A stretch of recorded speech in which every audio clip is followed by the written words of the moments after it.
Hi everyone, this is Shantini from Edureka, and today's session is about JavaScript interview questions.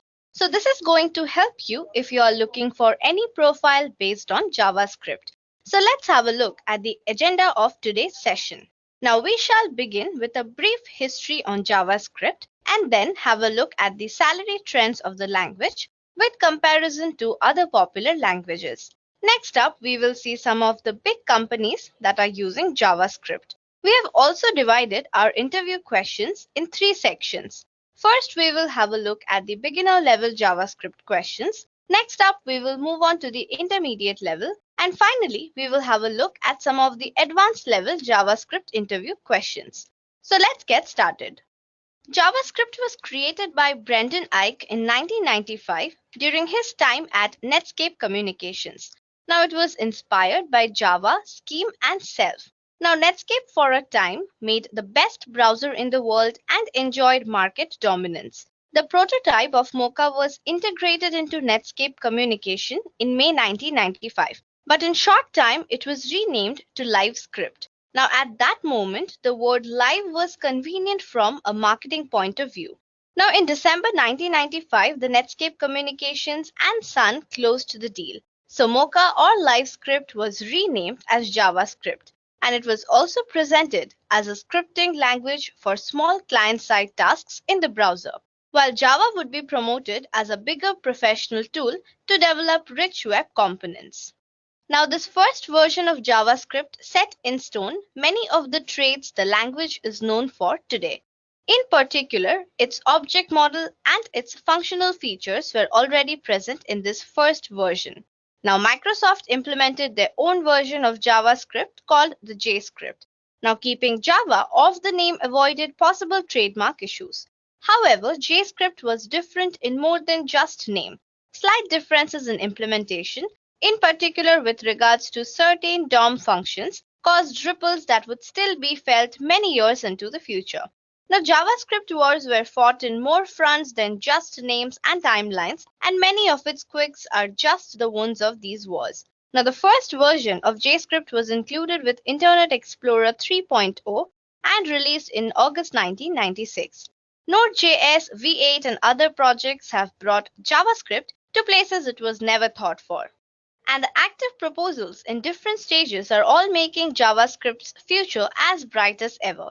It's been a long road full of bumps, and JavaScript is still one of the most successful languages ever. That's a testament in itself. So now let's have a look at the salary trend of programmers and developers using JavaScript. This graph shows the average salary for various other programming languages as compared to JavaScript. And we can see that it has a higher pay scale than most of the other languages. So now let's move on and check out some of the companies that are using JavaScript. Some of the popular names include Airbnb, Instagram, Reddit, Stackshare, and eBay.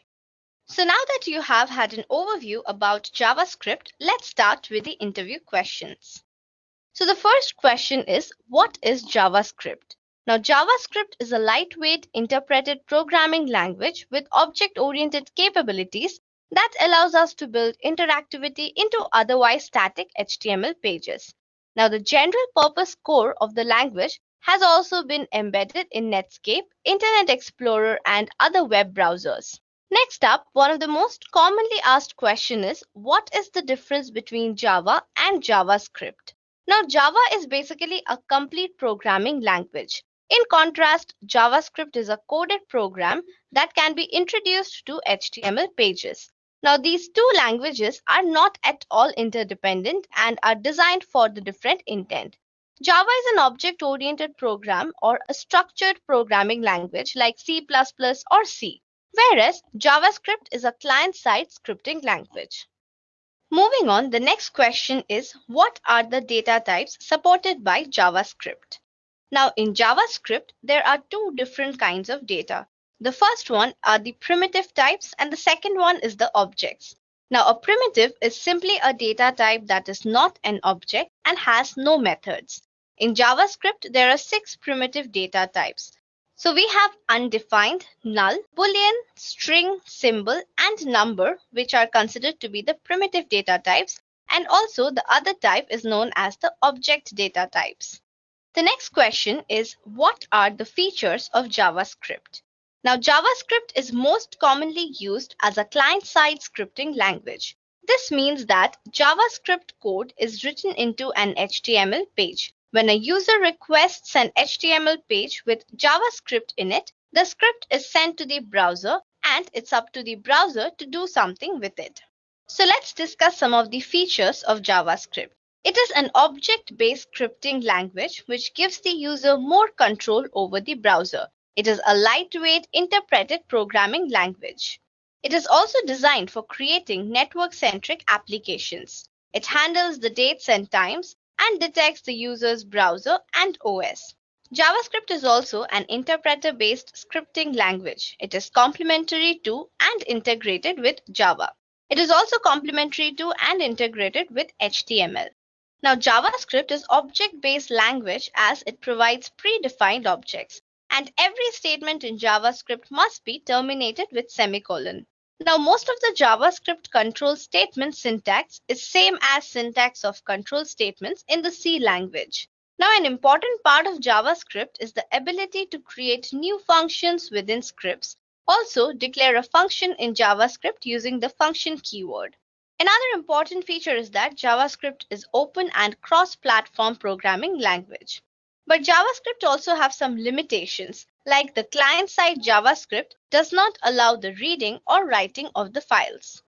And it cannot be used for networking applications because there is no such support available. It also does not have any multi-threading or multiprocessor capabilities. Now, next question is JavaScript a case-sensitive language?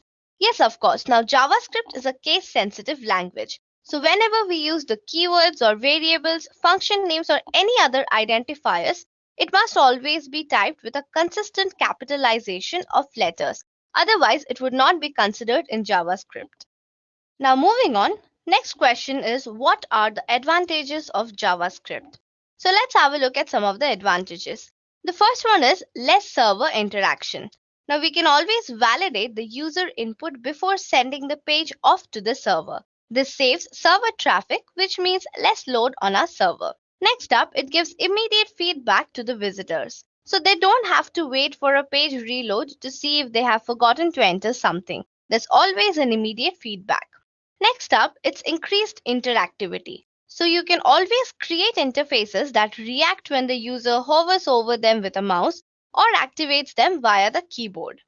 JavaScript also has richer interfaces. So you can use JavaScript to include such items as drag and drop components and sliders to give a rich interface to your site visitors. Now, moving on, the next question is, how can you create an object in JavaScript? Just like classes are used for creating objects in Java, C#, we can use constructors to create objects in JavaScript. Now, objects can be created using the constructor function syntax using the following two steps. So first, we define the object by defining the constructor function. And one of the easiest way to instantiate an object in JavaScript is by defining a classical JavaScript function and create an object of the function using the new keyword. Here we have a variable employee with the objects name and age. So this is one example of how we can create an object in JavaScript in one of the most simplest ways. Now, moving on, the next question is, how can you create an array in JavaScript? So let's see how we can declare an array. So there are basically two ways to declare an array. First is the initialization of the array. An array in JavaScript can hold different elements. So we can store numbers, strings, and boolean in a single array. Accessing array elements, the length property of an array. The JavaScript array object is a global object that is used in the construction of arrays, which are high-level, list-like objects. So in this example, we have two variables, x and y. In the first one, variable x is an array with undefined values. That is, no particular value has been defined inside the array x. But in the next case, in variable y, we have defined 5 values inside the array. We have the numerals from 1 to 5 that has been declared inside this particular array. Now this gives a constant value to the array. But in the first one, the values are undefined and we can provide any value inside this. The next question is, what is a name function in JavaScript and how to define it? Now, a function is a parametric block of code defined one time and called any number of times later. Now, in JavaScript, a function is composed and influenced by many components. A function is a JavaScript procedure, a set of statements that performs a task or calculates a value. Now, to use a function, you must define it somewhere in the scope from which you wish to call it. A JavaScript function is defined with the function keyword followed by a name and followed by the parenthesis. So basically, a named function has a name when it is defined. We can define it using the function keyword. So in this example, you can see that we have used the function keyword and given the name to our function as named. So this is how you can define a function in JavaScript. Now the next question is, can you assign an anonymous function to a variable and pass it as an argument to another function? Yes, in JavaScript it is possible to assign an anonymous function to a variable. We can always declare a variable and provide any anonymous function along with it. Also, we can pass it as an argument to another function. So the answer to both would be yes. The next question is, what is argument objects in JavaScript and how to get the type of arguments passed to a function? The arguments object is a local variable available within all non-arrow functions. Now you can refer to a function's arguments inside that function by using its argument objects. It has entries for each argument the function was called with the first entries indexed at 0. It is basically a local variable accessible within all functions and contains an entry for each argument passed to that function. The arguments object is an array-like construct which can be used to access arguments passed to the function, even if a matching parameter is not explicitly defined. Now, JavaScript variable arguments are the arguments passed to a function. We can pass this using the type of operator. So in this example, you can see how we have used the type of operator and passed our argument length. We have three functions here. In the first one, there is the undefined value, which is 0. In the second one, we have a number that is 1 defined inside the function. In case of the third function, we have defined strings, and the length of the string is 3, as we have passed 3 values inside that particular function. So this is how we can get the type of arguments passed to a function in JavaScript. The next question is, what are the scopes of a variable in JavaScript? So the scope of a variable is basically the region of our program in which it is defined. Now JavaScript variable has two scopes. The first one is the global variable and the second one is the local variable. Now, a global variable basically has global scope, which means it is visible everywhere in your JavaScript code, whereas a local variable will be visible only within a function where it is defined, and the function parameters are always local to that particular function. The next question is, what is the purpose of this operator in JavaScript? Now, this is an interesting question. This operator in JavaScript is quite a famous one. Now, differently from the other languages, in JavaScript, this always refers to the owner of the function that we are executing, or rather to the object that a function is a method of. Now, the JavaScript this keyword refers to the object it belongs to. This has different values depending on where it is used. In a function, this refers to the global object. In a function in strict mode, this is undefined. Now, a function in JavaScript is also a special type of object. Every function has call, bind, and apply methods. Now, these methods can be used to set custom value of the this operator to the execution context of function. So the next question is, what is callback? Now, a callback is basically a function that is to be executed after another function has finished executing, hence the name callback. Now, more complexly put in JavaScript, functions are objects.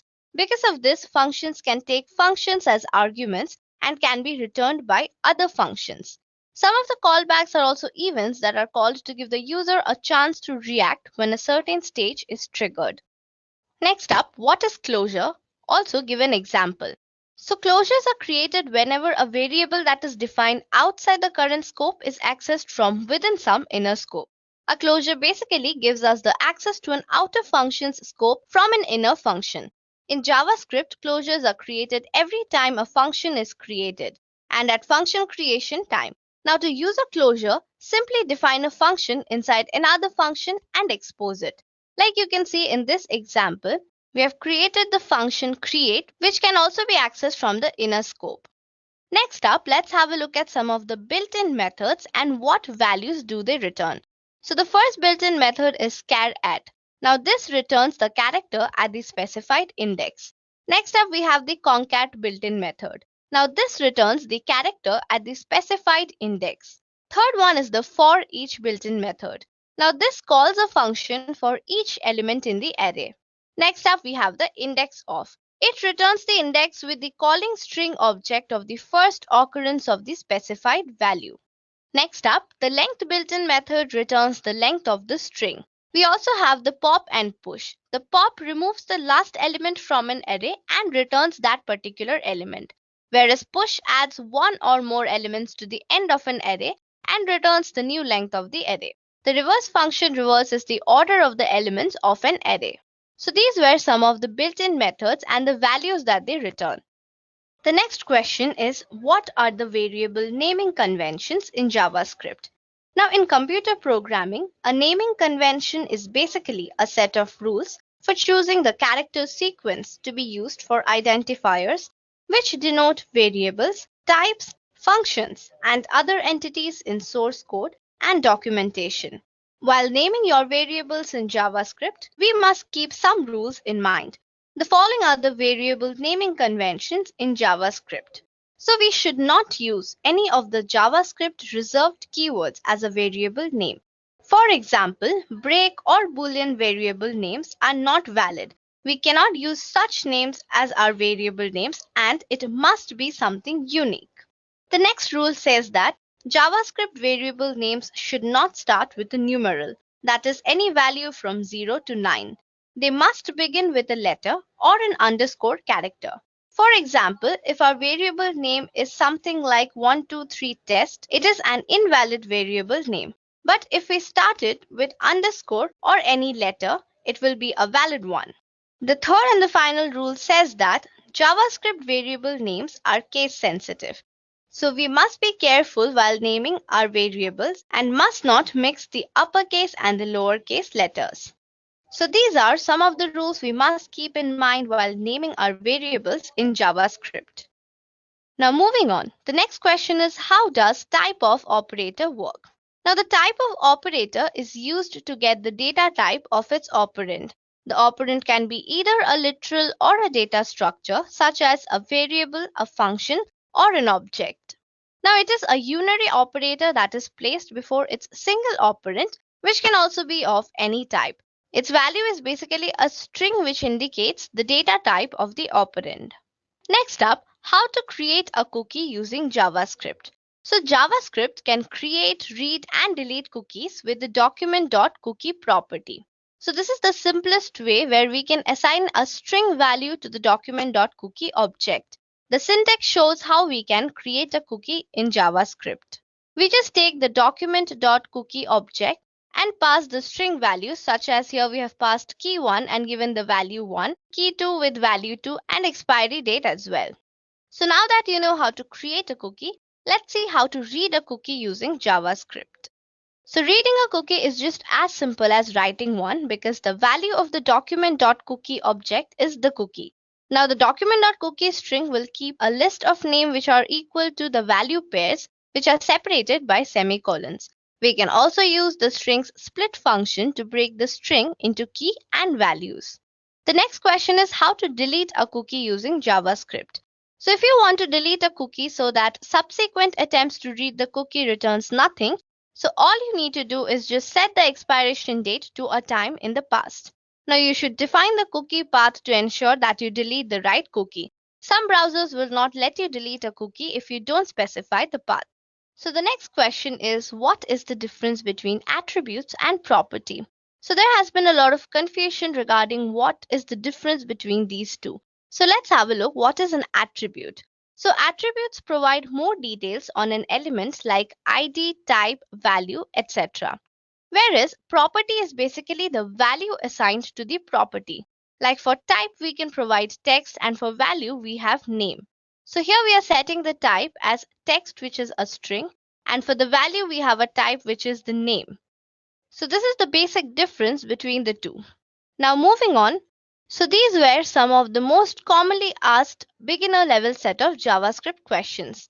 So let's move on to the intermediate level JavaScript interview questions.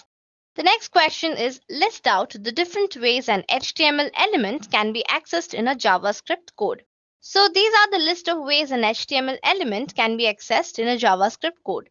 The first one is the get element by ID. Now this basically gets an element by its ID name.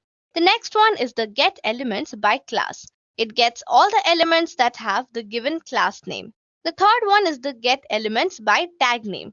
Basically, this one gets all the elements that have given the tag name. The final one is the query selector. Now, this function takes CSS style selector and returns the first selected element. The next question is in how many ways a JavaScript code can be involved in an HTML5. So there are three ways in which a JavaScript code can be involved. The first one is the inline, second one is internal, and the final one is external. An inline function is a JavaScript function which is assigned to a variable created at runtime.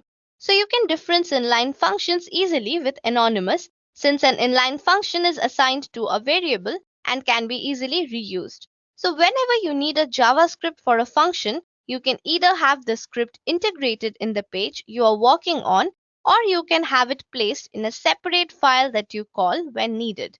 So this is the difference between an internal script and an external script.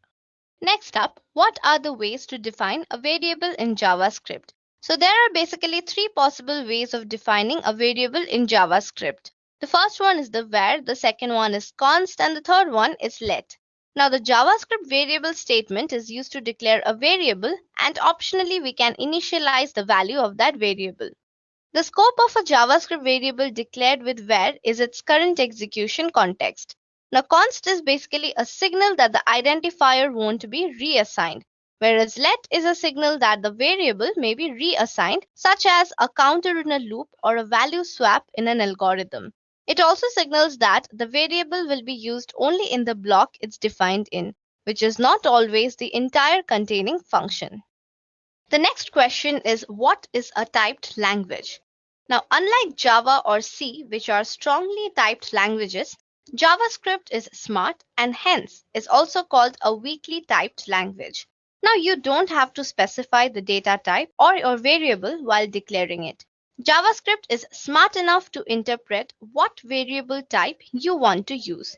Typed language is in which the values are associated with values and not with variables. Now typed languages are of two types: dynamically typed language and statically typed language. Now, in dynamically typed languages, the variable can hold multiple types. Like in JavaScript, a variable can take numbers and characters. Whereas in statically typed languages, the variable can hold only one type. Like in Java, a variable declared of string can take only set of characters and nothing else.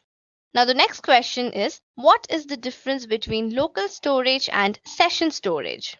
Now, session storage and local storage both are used to store data on the client side. Now, each one has its own storage and expiration limit.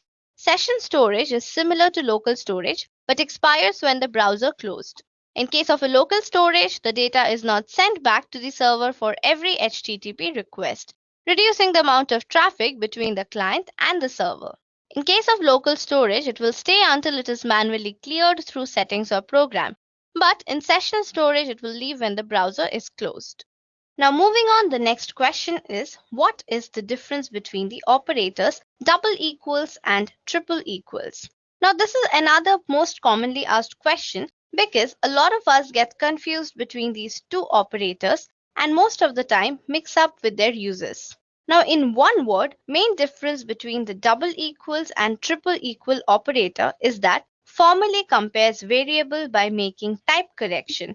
For example, if you compare a number with a string with numeric literal, the double equals allows that, but the triple equals does not allow that because it not only checks the value but also type of two variable.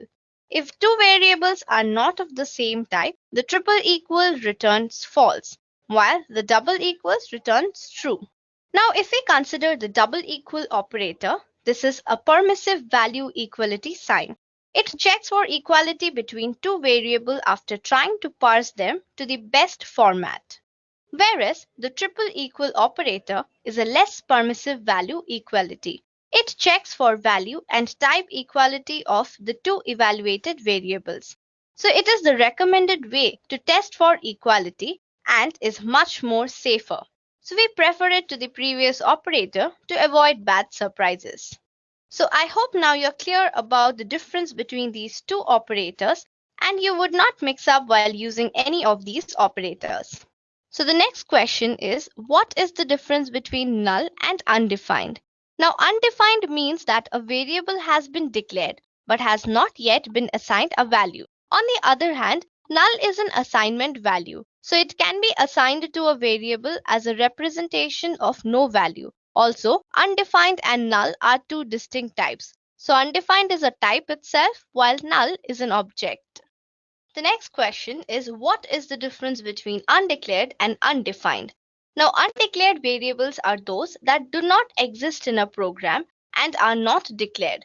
Now, if the program tries to read the value of an undeclared variable, then a runtime error is encountered. Whereas undefined variables are those that are declared in the program but have not been given any value. So if the program tries to read the value of an undefined variable, an undefined value is returned. The next question is, name some of the JavaScript frameworks.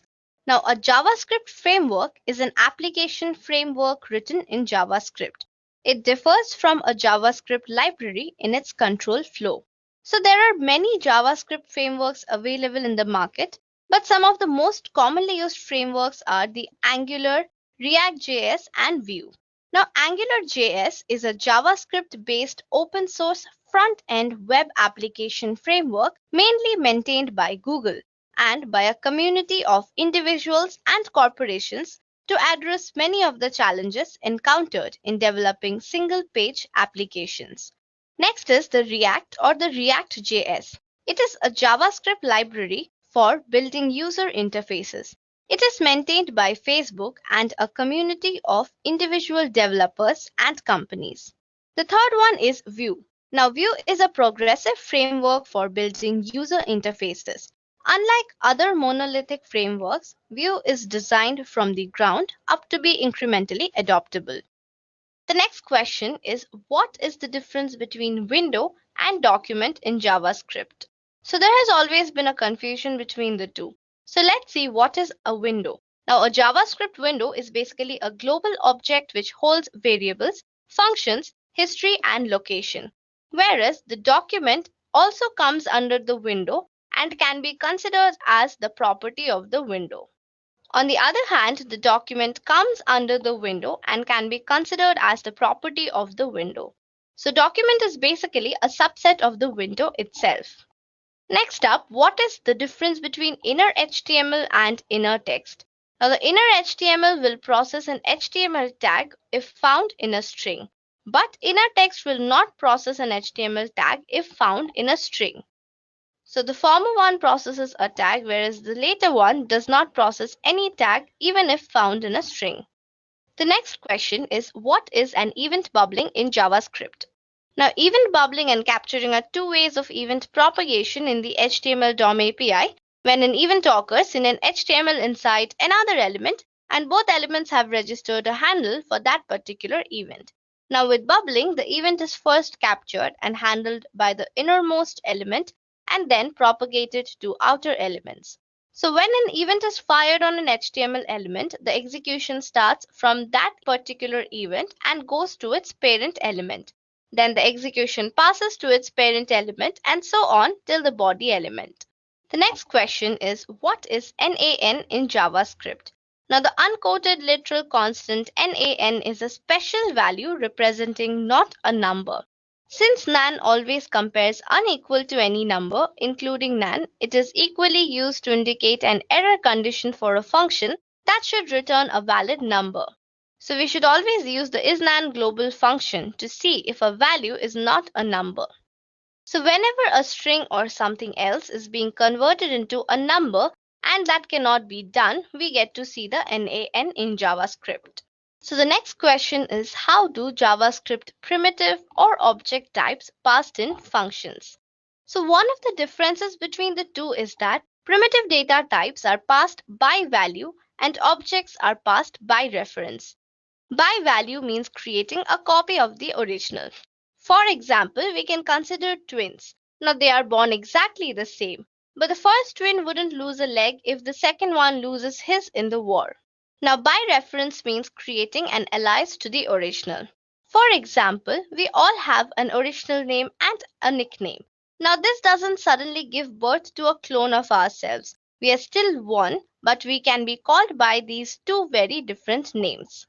Next up, how can you convert the string of any base to integer in JavaScript? So we use the parseInt function in order to convert numbers between different bases.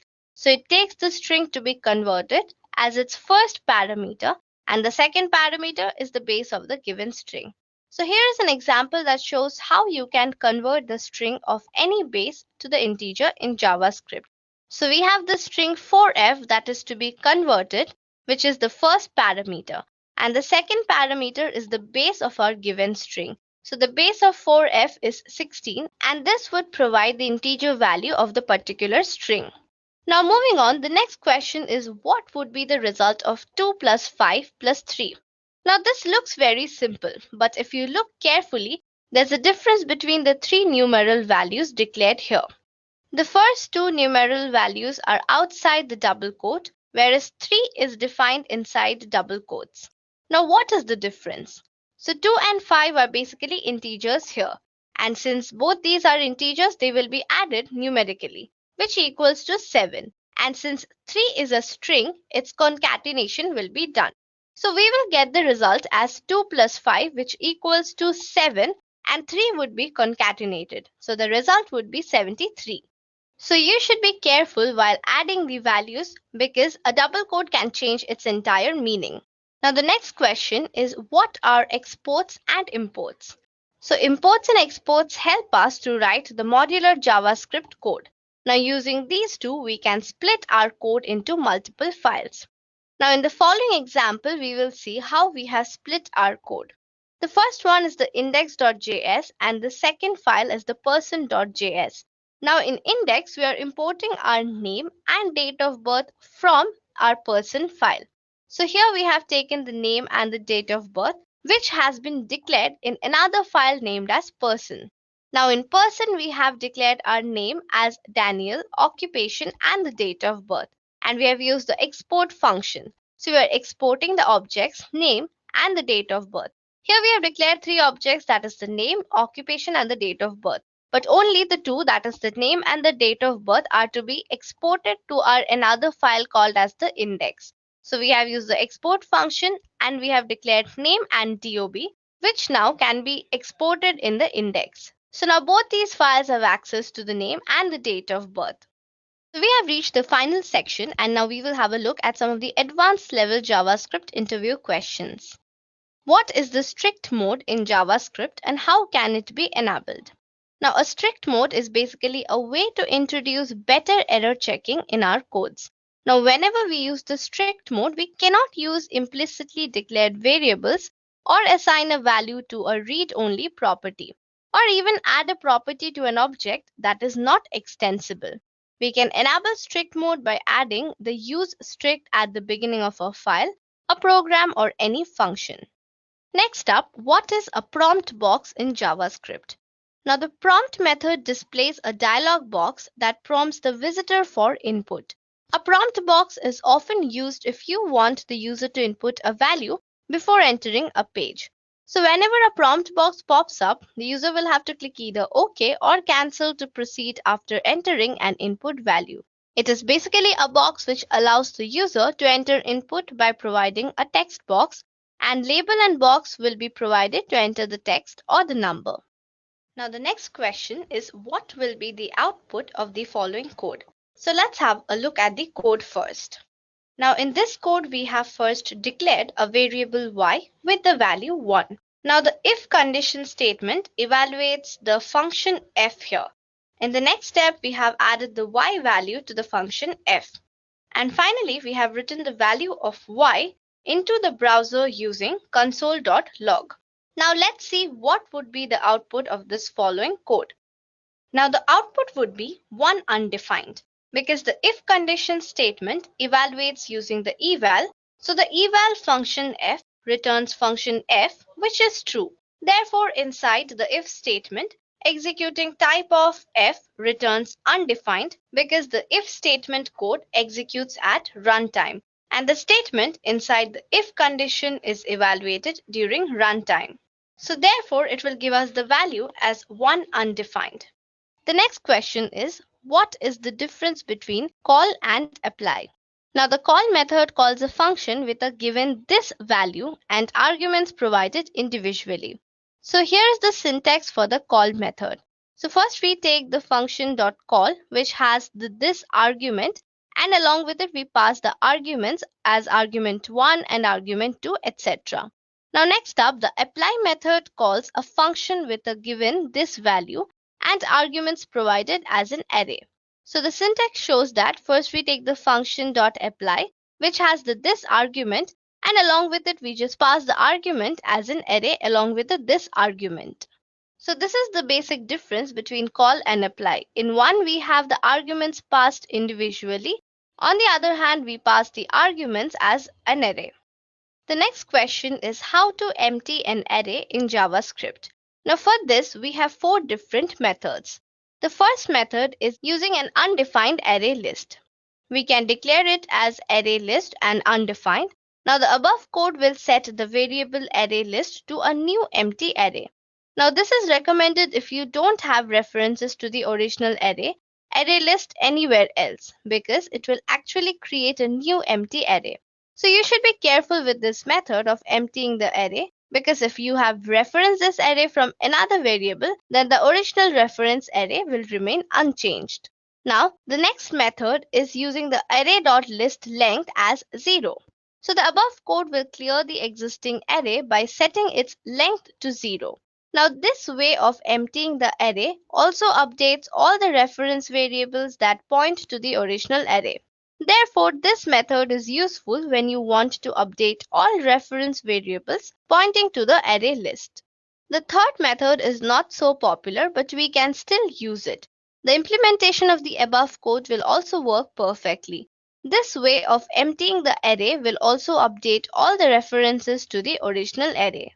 The final method is using the pop method. Now, the implementation of the above code can also empty arrays, but it is usually not recommended to use this method often. So these were some of the ways in which you can empty an array in JavaScript. The first and the second one are the most commonly used methods. Now the next question is what will be the output of the following code? Let's have a look at the code. So we have a variable with the name output inside which we have declared the function x.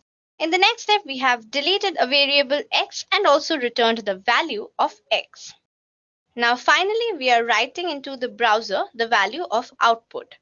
Now let's see what output will it provide us. Here the output would be 0 because the delete operator is basically used to delete properties from an object. But here x is not an object but a local variable. Here x is basically a function declared inside the variable output. So the delete operators would not affect the local variables. That's exactly why we will get the output as 0. Now the next question is what will be the output of the following code? So let's have a look at the code. Here we have 2 variables. The first one is variable x and the second one is the output. Inside variable x we have the FOO value as 1. And inside output, we have a function declared. Next step, we have deleted the x.foo and returned the value of x.foo. Now let's see what output does it give us. So the output would be undefined The delete operator here is used to delete the property of an object. But here X is an object which has the property FOO, and as it is a self-invoking function, we will delete the FOO property from object X itself. Now after doing so, when we try to reference a deleted property FOO, the result is undefined because basically there's no more value left that is to be shown. So the output would be undefined in this case. The next question is what will be the output of the following code? In this code, we have a variable declared named as employee, and inside which we have an object named as company, and the name of the company is XYZ. The next variable is the emp1. Now in this case, we will delete the emp1.company and console the value of emp1.company and see what value do we get as our output. Now our output would be XYZ because here the emp1 object has company as its prototype property, because in the variable emp1 we have declared it as object.createEmployee. So the delete operator does not delete the prototype property. emp1 object does not have company as its own property. However, we can delete the company property directly from the employee object using deleteEmployee.company. So here we will get our output as XYZ. Next question, we have another code, and what would be the output of this? So in this one, we have a named function expression. So we have declared a variable FOO using the function bar which returns 7. Now in this case, the output would be reference error because a function definition can have only one reference variable as its function name. Here we have used the function bar for the variable FOO, and again we are using it in case of the type of. So this would give us a reference error. Now moving on to the next question. What is the reason for wrapping the entire content of a JavaScript source file in a function book? Now this is an increasingly common practice employed by many popular JavaScript libraries. So this technique creates a closure around the entire contents of the file, which perhaps most importantly creates a private namespace and thereby helps avoid potential name clashes between JavaScript modules and libraries. Now, another feature of this technique is to allow for an easily referenceable alias for a global variable. This is often used in jQuery plugins. Now, the jQuery allows you to disable the $reference to the jQuery namespace using the jQuery.noConflict. The next question is what are escape characters in JavaScript? Now, JavaScript escape characters enables us to write special characters without breaking the application. Now, the escape character, that is the backslash, is used when working with special characters like single quotes, double quotes, apostrophes, and ampersands. We usually place the backslash before the characters to make it display. So here is an example of the escape character. So usually whatever we write inside a double quote is considered to be a string. But what if you want to print the double quotes as well?